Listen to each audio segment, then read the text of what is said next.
when the rep for Clark came to go through, just hear out what we were looking to do and kind of take us through the Clark experience and what the process looked like, I knew we were done shopping, and I had actually never done a project.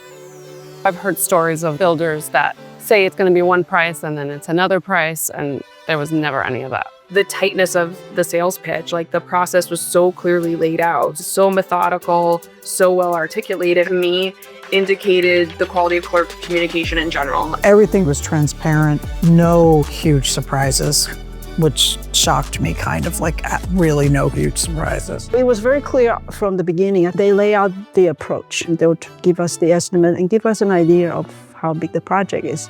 But each step of the way, we'll be able to decide whether to proceed or to change direction. We could look at this transparent pricing sheet. What that means is a very open, detailed cost analysis of where everything came from. How much would we spend on labor for each piece? How much would we spend in materials?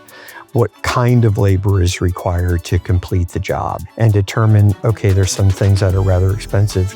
Do we have alternatives from a labor or material or design point of view? Because my own experience in the past in construction management, I appreciate their openness. All of those things always let us feel like we were in control of how much we would spend and also what our trade-offs were. I could just trust the people who were in my home.